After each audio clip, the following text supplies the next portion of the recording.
Hello friends, welcome to Rekha's kitchen. இன்னைக்கு நம்ம ரொம்ப டேஸ்ட்டாக சூப்பராக நண்டு குழம்பு எப்படி வைக்கிறதுன்னு பார்க்கலாமா? டேஸ்ட்டு பார்த்தீங்கன்னா சூப்பராக இருக்கும். வாங்க வீடியோக்குள்ளே போகலாம். அதுக்கு ஃபஸ்ட்டு வானல் அடுப்பில் வச்சுட்டேன். தேவையான அளவு எண்ணெய் மட்டும் ஊற்றிக்கலாம். எண்ணெய் வந்து நல்லா காயணுங்க.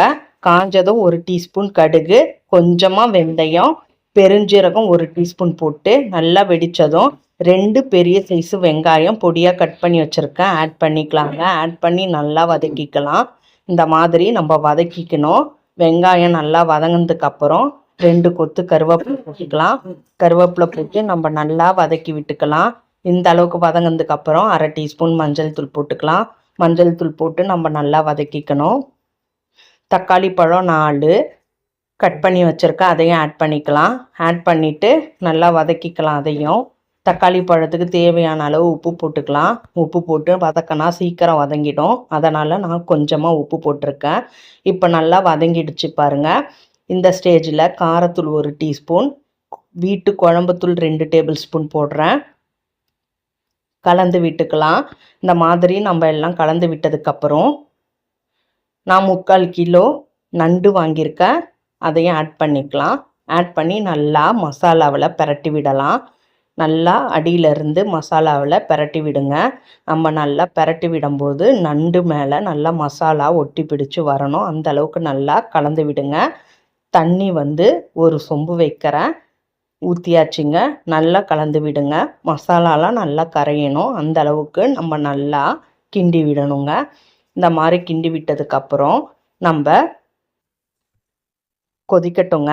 கொதிச்சதுக்கப்புறம் பார்க்கலாம். ஒரு மிக்சிங் பவுலில் 1/2 மூடி தேங்காய் எடுத்திருக்கேன், 1/2 டீஸ்பூன் சீரகம் எடுத்திருக்கேன், 1/2 டீஸ்பூன் மிளகு, எல்லாத்தையும் போட்டு நம்ம நைஸாக இப்போ அரைச்சிட்டு வந்துடலாம். அரைச்சிட்டு வந்துட்டோம் பாருங்கள்.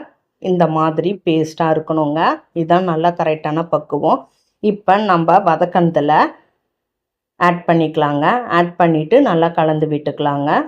இந்த அளவுக்கு நல்லா கலந்து விடணும். இப்போ ஜாரில் கொஞ்சமாக தண்ணி ஊற்றி அதையும் நான் அலசி ஊற்றிட்டேங்க. ஊற்றி நம்ம நல்லா கிண்டி விடணுங்க.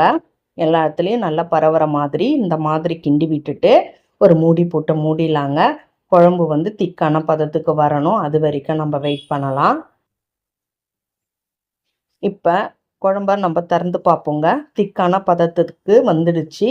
இப்போ எவ்வளோ சூப்பராக இருக்குது பாருங்கள். அவ்வளோதான், கிண்டி விட்டுக்கலாங்க. நல்லா இந்த மாதிரி நம்ம கிண்டி விட்டுட்டு எடுத்து பார்க்கலாங்க. சூப்பராக வெந்து வந்திருக்கு பாருங்கள் நண்டு. அவ்வளோதான். இப்போ கொத்தமல்லி தழை தூவி இறக்கிடலாங்க. நான் எல்லாத்தையுமே தூவிட்டேன்.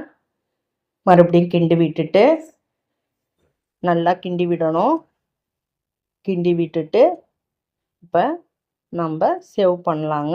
அவ்வளோதான், சூப்பரான நண்டு குழம்பு நல்லா கம வாசத்தோட அருமையாக ரெடி ஆயிடுச்சுங்க. டேஸ்ட்டும் சூப்பராக இருக்குங்க. சளி பிடிச்சவங்களுக்கு இந்த மாதிரி நீங்கள் நண்டு குழம்பு வச்சு கொடுத்தீங்கன்னா அவங்க ரொம்ப விரும்பி சாப்பிடுவாங்க. சீக்கிரமாகவும் சளியும் சரியாக போயிடும். இப்போ நம்ம ஒரு பவுலில் மாற்றி வைக்கலாங்க. நான் எல்லாத்தையுமே இப்போ நண்டை எடுத்து நான் பவுலில் எடுத்து வைக்கிறேங்க. அவ்வளோதான், சூப்பராக எவ்வளோ அருமையாக கலர்ஃபுல்லாக இருக்குது பாருங்கள். நம்ம குழம்பையும் ஊற்றிக்கலாம். சூடான சாதத்தில் நண்டு குழம்பு ஊற்றி சாப்பிட்டிங்கன்னா அவ்வளோ அருமையாக இருக்கும். டேஸ்ட்டும் சூப்பராக இருக்குங்க. மறக்கவே மாட்டீங்க இந்த டேஸ்ட்டை, அவ்வளோ அருமையாக இருக்கும். ஒரு தடவை நீங்கள் கண்டிப்பாக ட்ரை பண்ணி பாருங்கள். வீட்டில் உள்ள குழந்தைங்களுக்கோ பெரியவங்களுக்கோ சளி பிடிச்சிருந்தா இந்த மாதிரி நீங்கள் நண்டு குழம்பு வச்சு அவங்களுக்கு கொடுங்க. உடனே சளி சரியாக போயிடும். அவ்வளோ அருமையாக இருக்குங்க இந்த நண்டு குழம்பு. கண்டிப்பாக இந்த வீடியோ உங்களுக்கு பிடிச்சிருந்தா லைக் பண்ணுங்கள், ஷேர் பண்ணுங்கள், கமெண்ட் பண்ணுங்கள், மறக்காமல் சப்ஸ்கிரைப் பண்ணுங்கள்.